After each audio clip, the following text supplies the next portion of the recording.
The Right on Point podcast is a candid discussion of your legal rights, civil liberty ramifications, legalities of possible mandates of COVID vaccines, and actions by our federal government and state governments. Plus exploring the untouchable topics within the National Vaccine Injury Compensation Program, the PrEP Act, and the Countermeasures Injury Compensation Program. Welcome to the Right on Point podcast with Wayne Rohde.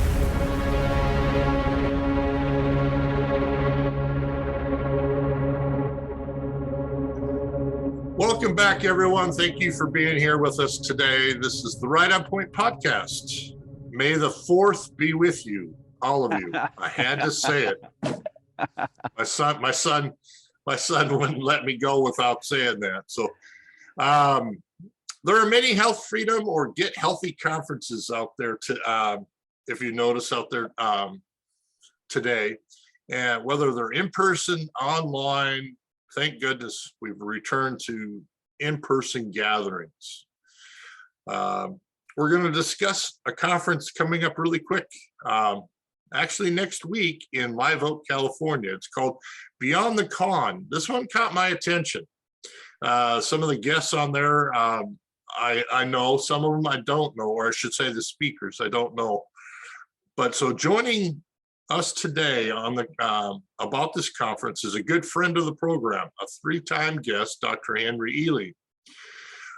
Welcome to the program, Doctor. How you doing today?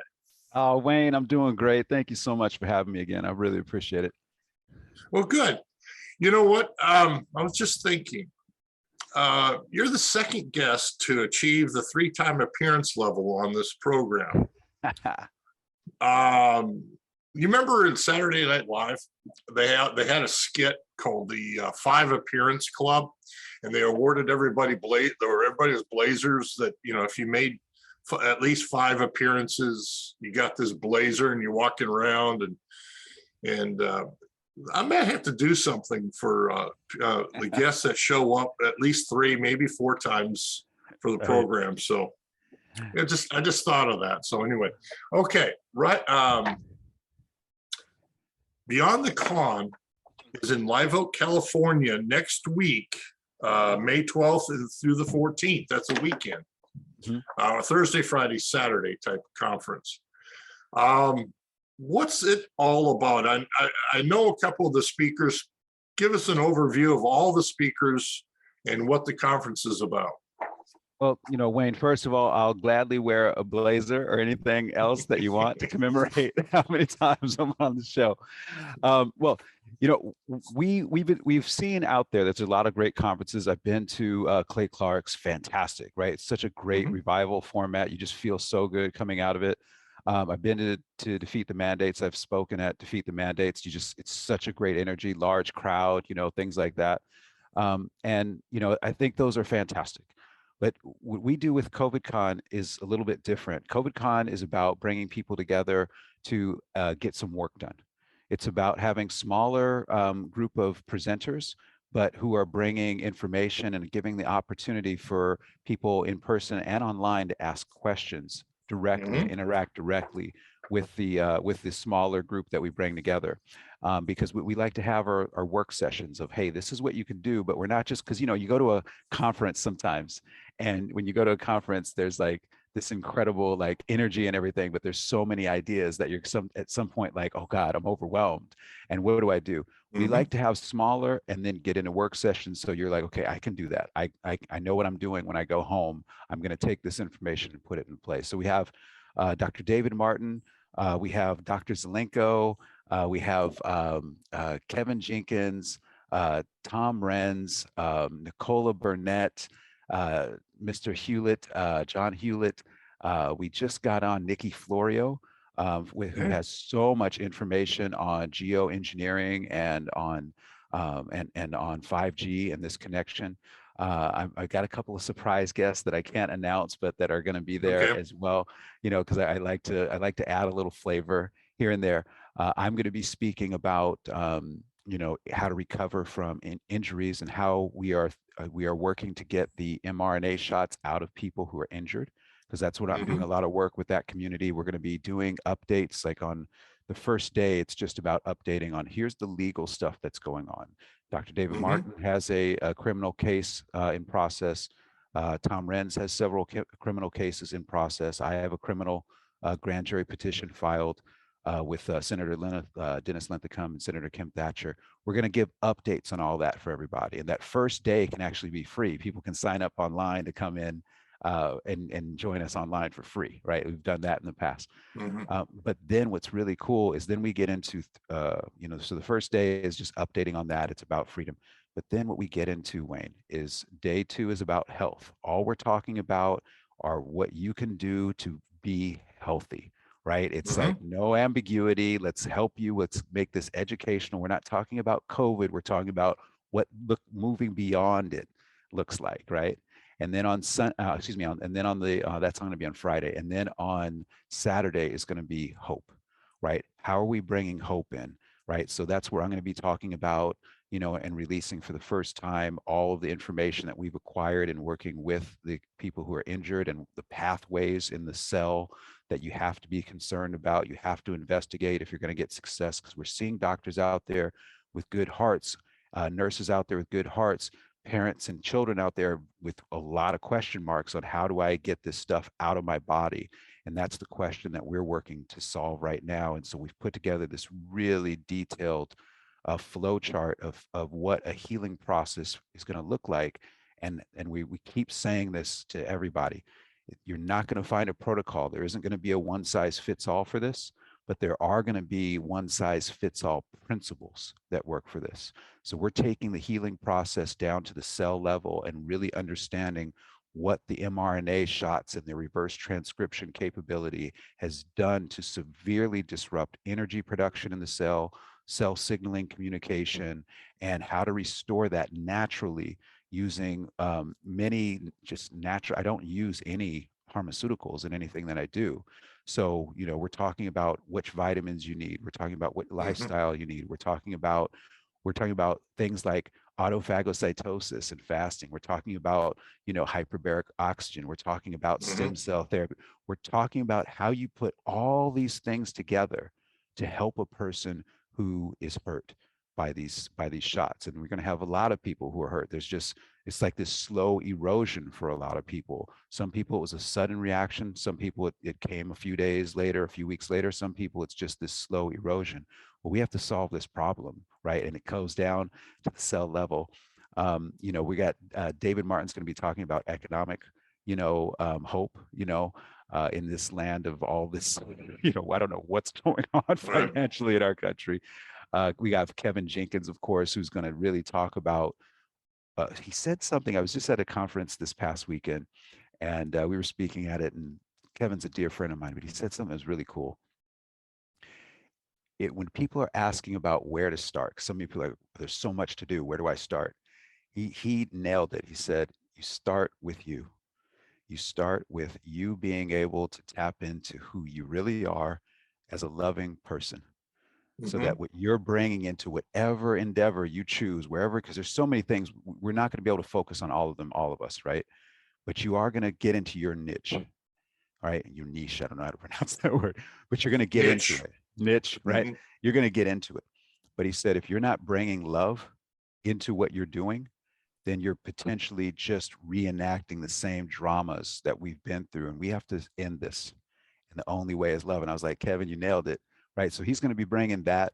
And we're going to be talking a little bit about education and the future of education. We're going to be talking about the future of health education, which is a big topic, right?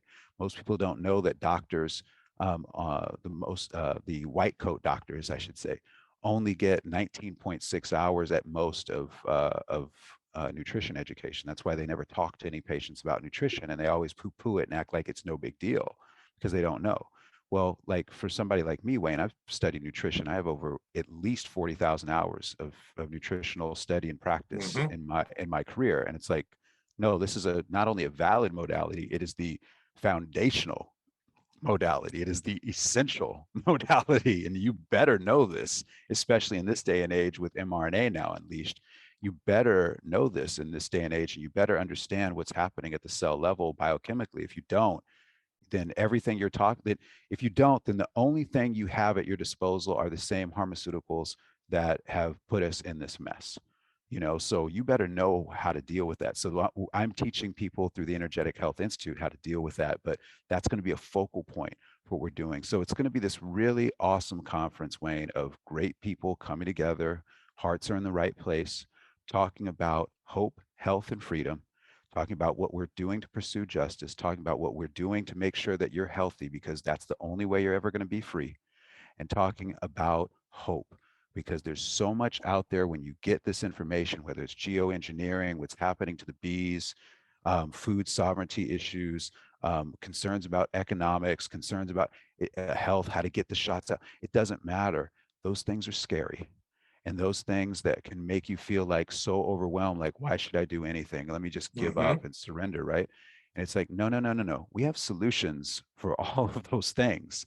You know what I mean? You need to be aware of what they are, and you need to understand how easy they are to enact, maybe not all simultaneously, but a little bit at a time. And what you end up doing, brick by brick, action by action, keeping yourself healthy, is you start building a life that allows you to maintain your sovereignty from the evil that's upon us. And that's enough in this country. Thankfully, that's enough. Not in other countries, but in this country, that's going to be enough. Okay. Well, how do people register for the conference? Really cool. Go to beyondthecon.com. It's beyondthecon.com. We got a lot of laughs when Pastor Dave talked about that. You can register for virtual. You can register online. We even have a VIP in person so that you can have dinner with all these special guests and really network directly with them. We have a couple dinners scheduled for that. So we'd like to be really intimate. Beyondthecon.com. And you want to put in promo code at registration, ROP, so that we can make sure and support Wayne and everything that you're doing. And but it's again R as in Roger, O as in O, and P as in Peter, ROP, just all caps, and that'll get you 10% off whatever. Or I don't remember if it's 10% or $25. So don't quote me on that. I got to talk to the team about that today. But you do get a discount on your registration in any format. And if you just want to put your toe in the water and see if you want to check it out, you can always go to Beyond the Con, register for the free first day, no obligation. And we'll even give you my chapter out of my book, Energetic Health, on the art of eating healthy, where we give you 16 principles for eating healthy. So even if you don't decide to register, you're going to know what eating healthy really is, because everybody talks about it, but nobody defines it. Well, we've actually defined it. We've been defined it. We've had it defined for about 20 plus years. Okay. Well, I think ROP is right on point, which is the name of the podcast. But yes, it's going to be fantastic. Now, I subscribe to the Dr. Henry Ealy natural health eating protocol, which is basically stop eating junk. That was my first step. Down 20 for the year. I'm down 20 for the year.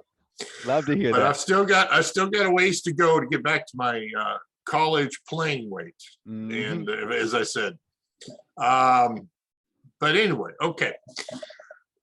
Thank you very much for the promo. But when people go and register, just check on the checkout coupon, just type in ROP for Right on Point. You get, I think it's 25% off of your purchase. So get after a few VIP tickets that's there in Live Oak, California. Now, one of the speakers has really intrigued me. This is Dr. Zelenko.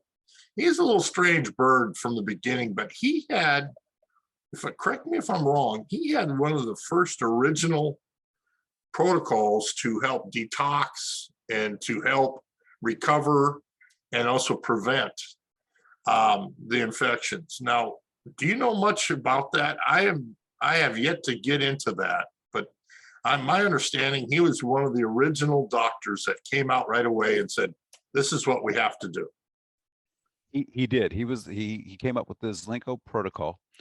And I would say that I don't know the date his protocol came out. We put out a protocol that was nice, Wayne. All right. I have a teacher, and one of the things he says, my martial arts teacher, he said, look, all the good stuff looks the same. You can call it different names. There'll be little Mhm. variations here and there. It doesn't matter. It's all founded on the same principles. It all looks the same. So we put out something, I think on April 10th. I don't know when Dr. Zelenko put his out, but it was probably around that same time, in early April in 2020. And we put out, our thing of saying, hey, this is, vitamin D, vitamin C, Mhm. multivitamin, because we had based ours on the NHANES studies that showed that Americans were severely deficient in vitamin D, severely deficient in vitamin C, vitamin A, and zinc.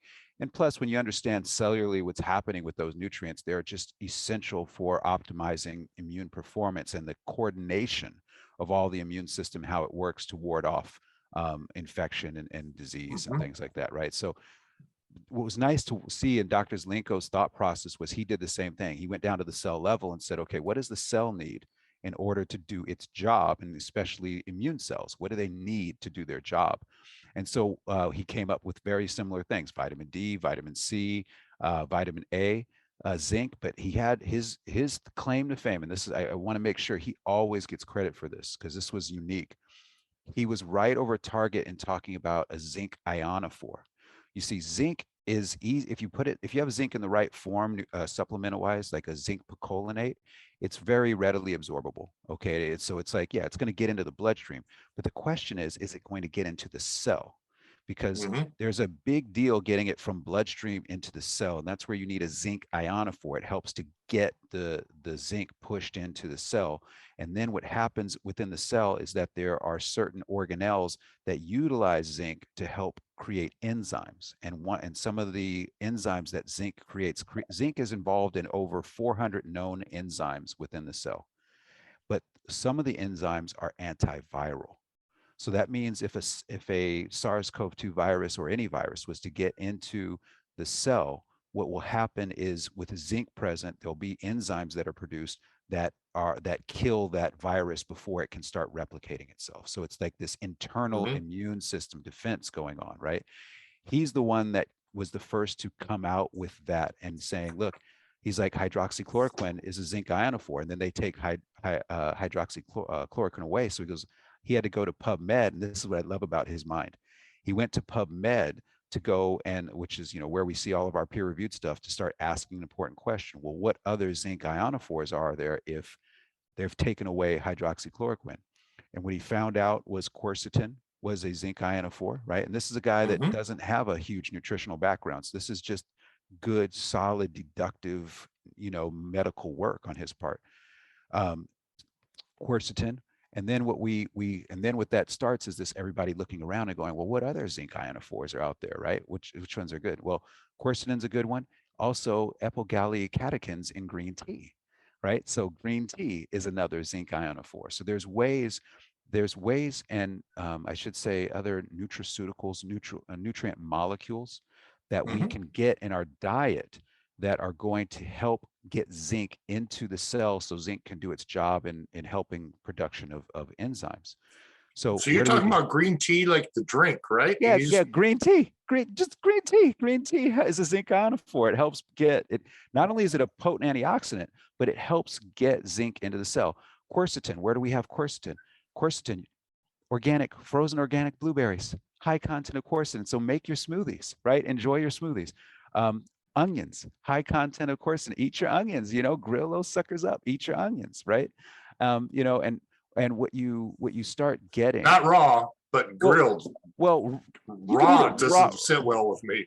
Well, raw doesn't sit well with me either. That's why I said grill them up a little bit. Don't Oh, you bet. saute them a little bit. Don't overcook them. Don't In-N-Out burger. Grill them up where they burn them to a No, crisp. no, That's no. too much.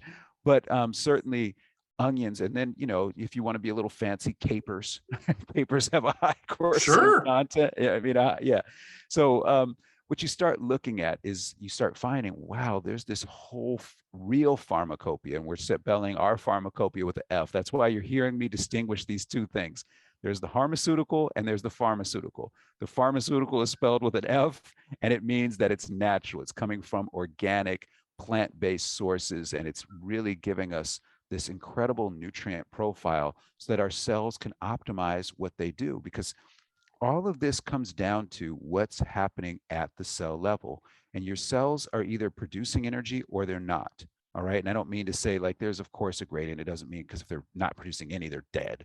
But what it's saying to you is the most fundamental thing that we can do is for our health is to make sure that our body is producing energy. See, every single disease process has one symptom in common, Wayne. This is what a lot of people don't know about, when you read through these big old thick books of pathology and everything. Every single one, when you go to look at symptomatology, has one symptom the same: fatigue. What that tells us is fatigue is a part of every single disease process. So that means that it gives us the Rosetta Stone for understanding what the healing process must be. That means we have to foundationally address how mitochondria within a cell are producing energy. Because when they produce energy, everything in the cell starts to right itself, because energy is the foundational molecule. It's called adenosine 5' triphosphate. ATP is the foundational molecule for every activity within the cell: all the enzyme production, all the protein assembly, all the detoxification, all the metabolism, all the cell replication, and even all the autophagocytosis when a person gives themselves that. It all comes from the foundation of energy production. So the question has to be, what do we need to produce energy? And at the Energetic Health Institute, we've solved that 20 years ago. I love nerding out on mitochondria. That's why I'm so in my element right now and going, when I see doctors coming at me and saying, hey, well, I have this kind of proposed treatment protocol. What do you think? Or I have this for injuries, this for infections. What do I think? I read through it. And the first thing I look for is, do you have the nutrients that mitochondria need to produce energy? Because if you don't, your protocol might be fantastic otherwise, but without that, your protocol isn't going to work. And it's certainly not going to work as well as it could. So I've looked at some protocols out there from some big name folks, I'll keep them nameless, and their intentions are good and their thought process is good, but they're not getting the fundamental thing for this day and age that we have to get out to the world. And that is, at the cell level, the cells have to be able to produce energy. And if they're going to be able to produce energy, then they have to have specific amounts of specific vitamins and minerals in order to maximize that energy production process. And if you give the body that, so much of what we associate with disease, not feeling good, things like that, so much of it goes away just doing that. It's ridiculous. But then with that foundation, Wayne, you can now start being personalized and specific for a person. Oh, you have a liver issue. Oh, you have a cholesterol issue. Oh, you have a kidney issue. You can now start being specific in how you personalize that person's treatment to their unique body, their unique situation, because you've built it on a foundation of energy production, right? And this is my message. This is why I founded the Energetic Health Institute, because it's all about the production of energy. I published this in my book, Energetic Health Volume 1, 11 years ago. I mean, this is all I've been talking about my entire career over the last 2 decades. So it's so nice to see doctors being open to learning what they weren't taught in medical school.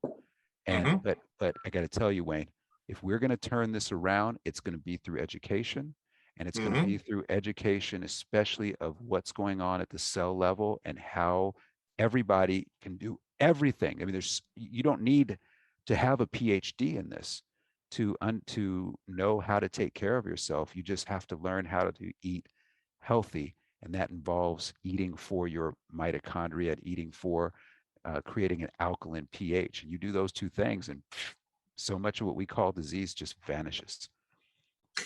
Okay. We've talked about this before, and it's incredible.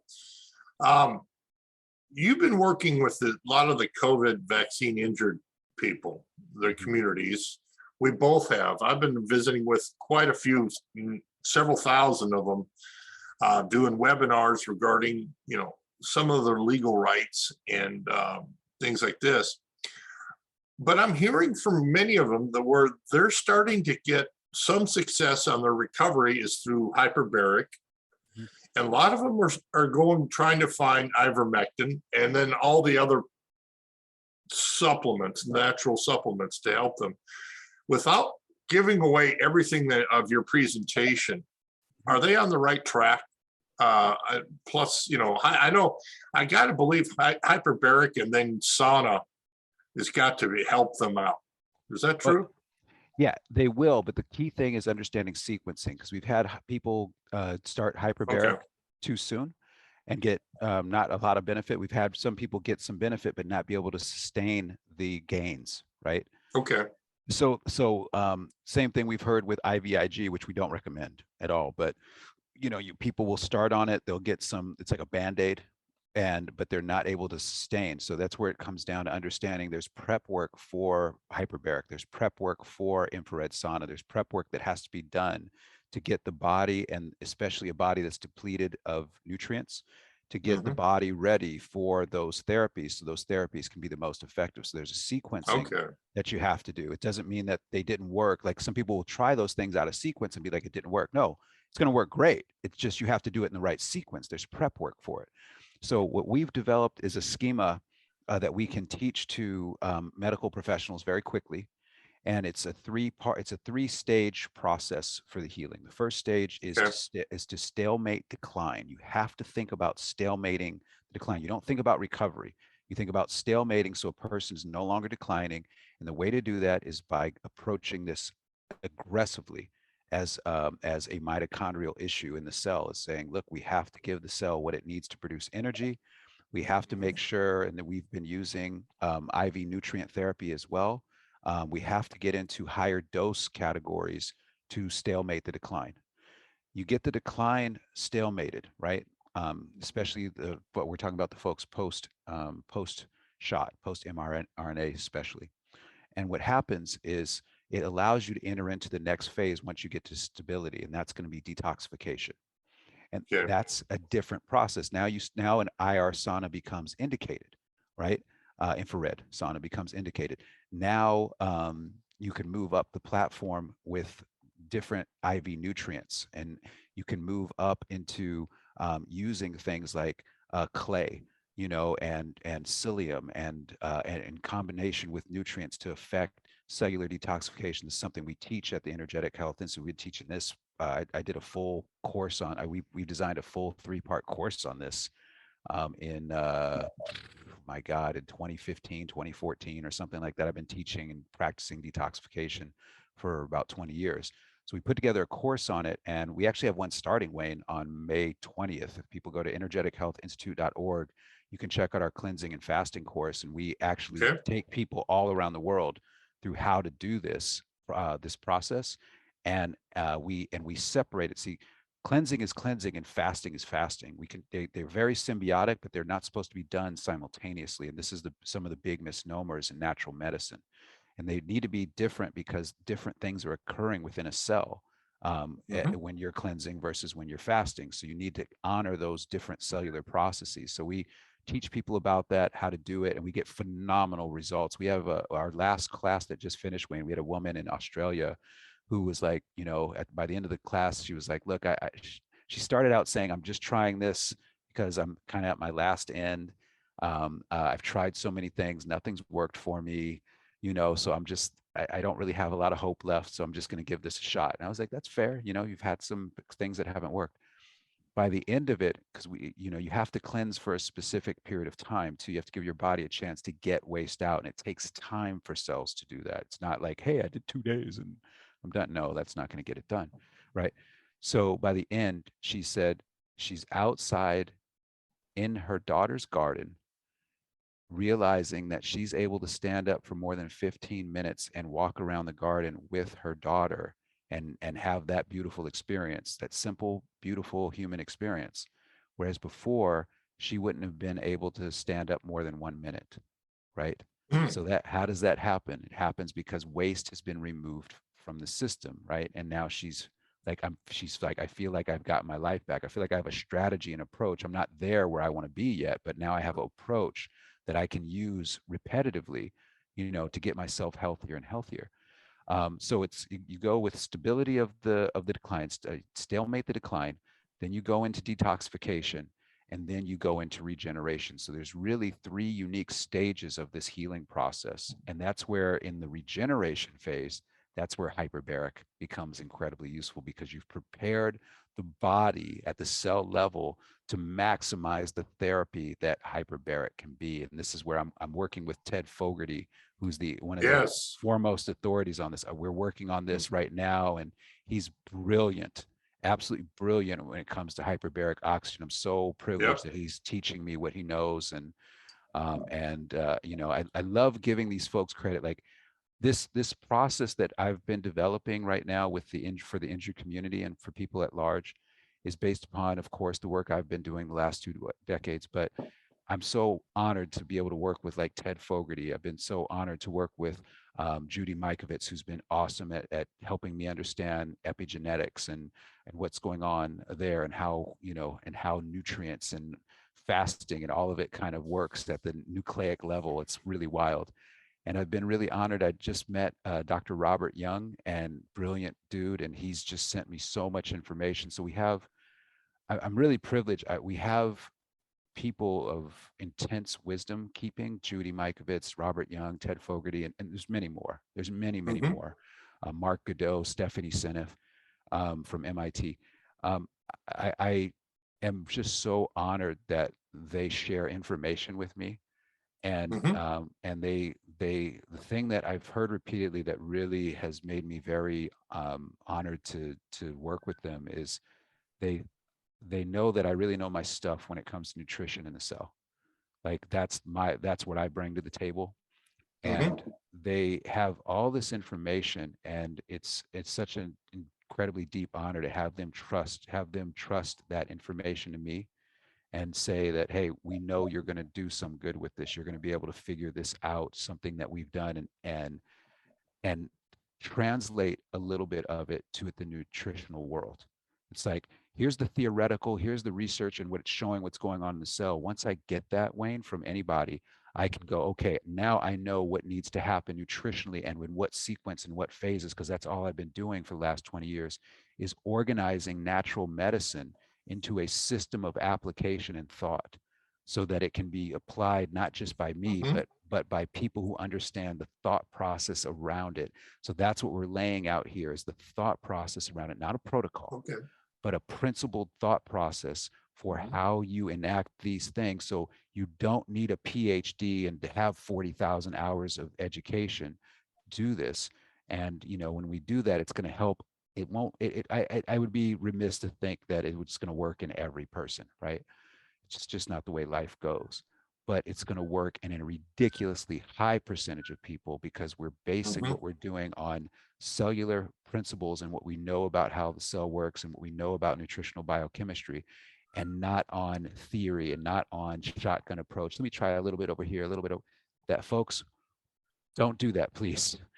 Please get into a definitive structure of how things are going to work, because, and for this reason, Wade, what is happening right now within the cell is has never happened before.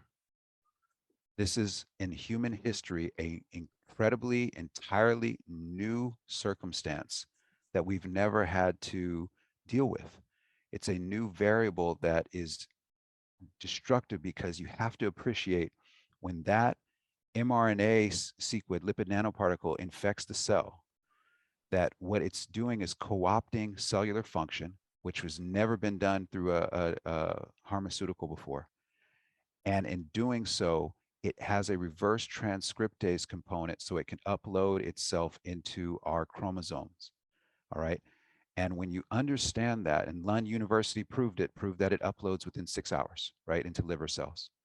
Mm. When you understand that, it means that these shots become a part of that person's DNA until the DNA can be healed, or until that person succumbs, until that cell dies. All right. So, with that at stake, what you have to understand is there is a methodology, and it has to be very detailed, but there's a methodology of things that have to happen to prepare the cell to get rid of that mRNA sequence, and then to create the possibility for the cell to cleave out that mRNA sequence, and then to create the possibility for that cell to replicate a healthier version of itself. These are three unique stages that take place within a cell. And if you don't respect those processes and understand the biochemistry of those processes, all you're doing is throwing stuff against the wall and hoping it works. And thank God, this is how amazing the human body is. Sometimes it does work when you throw it, but you're not going to get consistent replication of effort as a medical professional. If you take that shotgun approach, you'll get a little bit working here and other things not working over there. That's what we're working to do, Wayne, is make this an efficient process that people can understand the logic behind it to enhance recovery rates in people who are injured and need help. Okay. Well, let's that's really intriguing. Yeah. I've got to follow up with you on that. I'm gonna That's get a that lot of blazer. information. I'm gonna get that blazer. I'm gonna wear that blazer, baby. It might be. I think I might just have to go find me a Hawaiian print blazer. Now you're talking, baby. I'll put that on every day of the week. For those our guests now, let's shift gears here on the last segment of the program. Let's talk, if you can, give us a little bit of a highlights about this grand jury petition stuff, if you want to. Oh, I definitely do. I mean, I've just been so surprised at how little people have wanted to know about this. I'm like, well, it's blown me away. Well, I saw the original drafts of what you did back in March. You sent it to me, and I've been reading this stuff, and I kind of really want to see how this, because it was set for the state of Oregon, if I'm correct. No, it's set. It was filed in the state of Oregon, but it's set federally. It's in the Ninth U.S. District Court. So we have an active petition that we filed in the U.S. District Court, and it's a unique concept. Typically, when grand juries are impaneled, they're done by judges, but usually at the behest of U.S. attorneys or district attorneys. Usually it's them, the district attorney or the U.S. attorney, who's reviewed a situation and said, hey, there's enough here to start an investigation. Go to the judge. Judge, we need you to impanel this grand jury for this reason. And what they've done is they've kind of co-opted the grand jury system from the people. The grand jury system was originally erected by our founding fathers so that the people had a way to petition for redress of grievance, not and to hold what they felt were criminal actions by elected officials and appointed officials, right? See, the grand jury systems, the history of it isn't really about, the state having control, the district attorney having control, the U.S. attorney having control. It's really about the people having a way to hold government accountable. So when the founding fathers installed this system, which traces back its lineage, of course, to jolly old England and everything. When our founding fathers erect this grand jury system, what the intention was is so the people could hold the government and elected and appointed officials accountable. So what we could have done in the late 1700s, early 1800s is actually on a napkin gone in with a grievance to a judge and say, I think a crime has been committed. I need you to impanel a grand jury to investigate that, right? And the judge could have done it on a simple napkin, right? So they were like, well, that's too easy to hold us accountable. We're corrupt. That's too easy. So we need to take that power away. So what they did was they started taking that power away by making it that the only way to access a grand jury was through a DA. You had to go to the DA. You had to go to the U.S. attorney and ask their permission, right? Well, that's not supported by any laws in this country.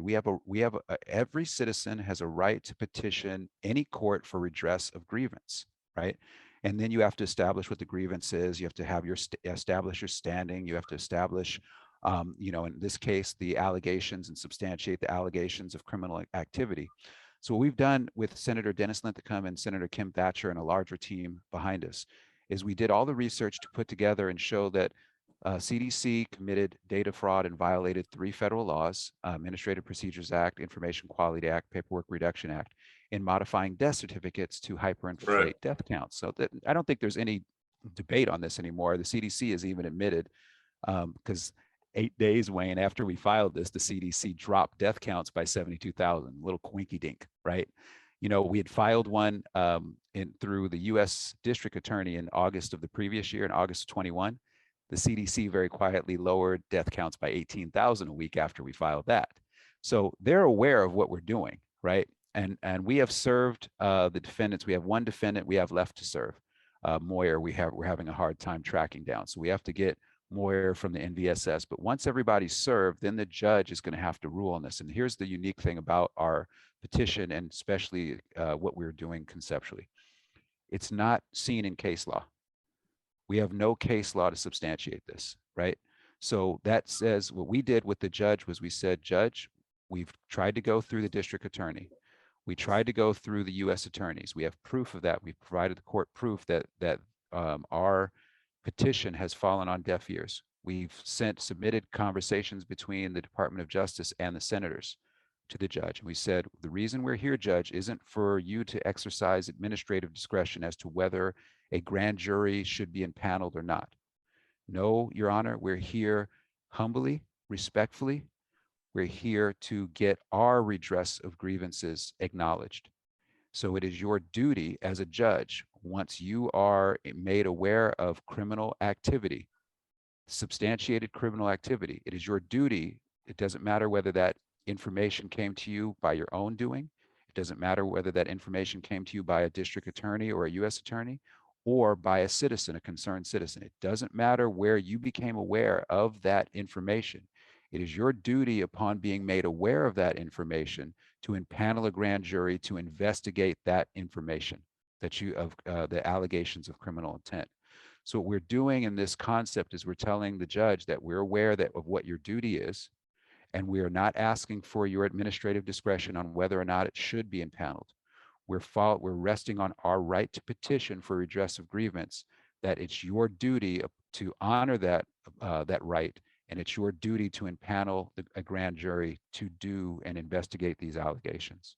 So what the judge is supposed to do, we don't know if he's going to do this or not. This is why we have other petitions coming. But what the judge is supposed to do based upon law is, now that he's been made aware of substantiated criminal allegations, it is now his duty to turn that over to a grand jury. And that's why we filed it in federal court. And this should work. If it doesn't, we'll go to another district and see who wants to play ball. But we as citizens have a right to petition any court for redress of grievance. And if the judge denies that right, then we are going to file a case against that judge for failure to honor a petition for redress of grievance. And that is a case that actually, if that happens, might make it all the way to the Supreme Court. Our paperwork has already been used in Supreme Court filings by Tom Renz and Anna Garner and several other attorneys. But so they're aware of us. They're trying to do everything they can not to deal with us, because they know that we have everything to prove that the CDC committed data fraud. And then later, 2 days later, you can't make this stuff up. 2 days after the CDC erected a structure of data fraud, the Health and Human Services Department erected a structure of Medicare, Medicaid insurance fraud that has both in connection, in collusion, led to the misappropriation of $3.5 trillion at least of American taxpayer money. And so, and we lay it all out. So it's like, you can go to beyondthecon.com. Actually, we have a whole section on this to explain everything that's going on in layman's terms. You can download the actual petition. For free, you can download the frequently asked questions that we've put together so that you can learn about grand juries and what they really are.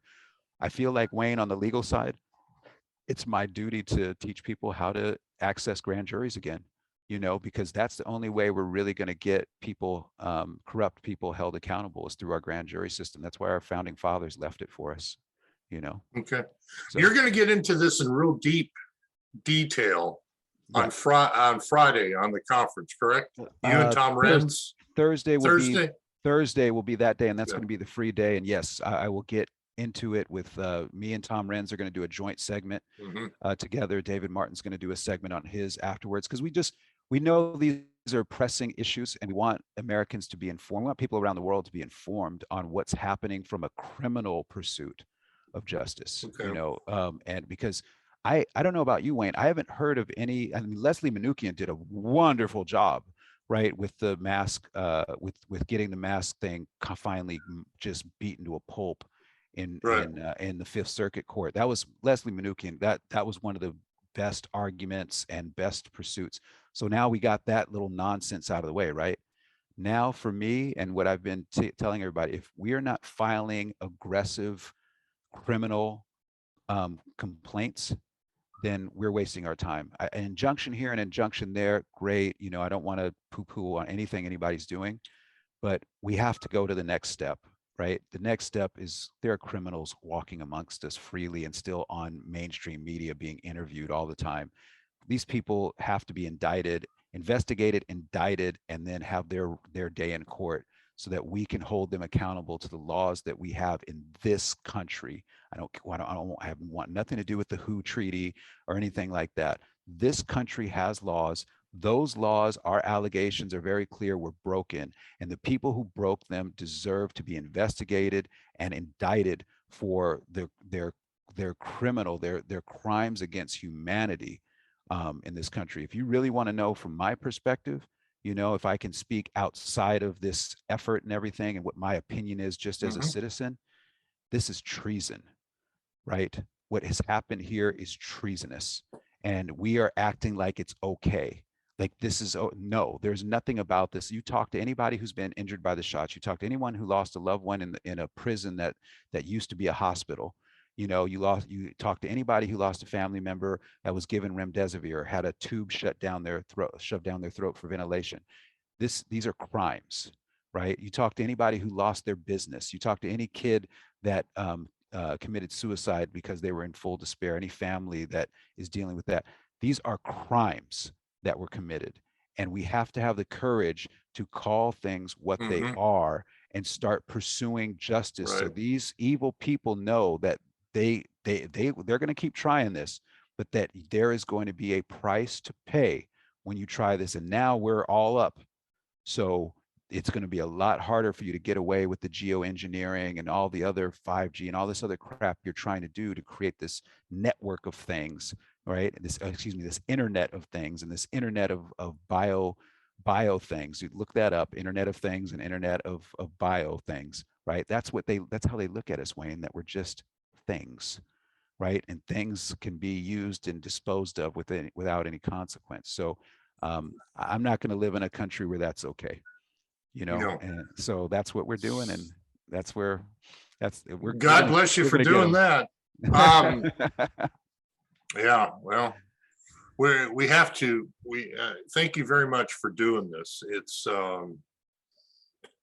very courageous on your part, but this is how we fight back and take our country back and defend our sovereignty and defend our legal rights instead of ceding them over to some unelected officials and then also global elitist crap and all this other garbage that's out there. So garbage, that's what it is, garbage. Okay. Well, let's call it a day. We've had a great discussion here. But once again, the conference is next week in Live Oak, California, Beyond the Con. You can go out to beyondthecon.com and do the show a favor and do everybody else and your pocketbook a favor and enter in ROP for Right on Point in the checkout. You get, I think it's 25% off. The show material says 25% off or offering you. Yeah, Wayne, I think it's 10% off or $25 off for the people. And then what we do is gratitude. We make sure that 25% comes back to you so you can keep your great health freedom efforts going as well. So it helps everybody out. I'd love to create win-win-win scenarios for everyone. Okay. Well, and then thank you very much for that. That's we'll get all the listeners who register for the program. Now, I'll release this out probably within the next 24 to 48 hours. So after we get the edits, and we'll push it up quite a bit. It's been fun. It's really been an enjoying hour to talk with you. So while you've been watching the Right on Point podcast, it's a candid discussion of your civil liberties, grand jury prosecutions, as we call it here today, issues and your legal rights with your government. And we discuss what no one else will do, no one else will touch. And as I leave you today, always with the following, and that is keep learning, keep challenging yourself, and always, always question authority.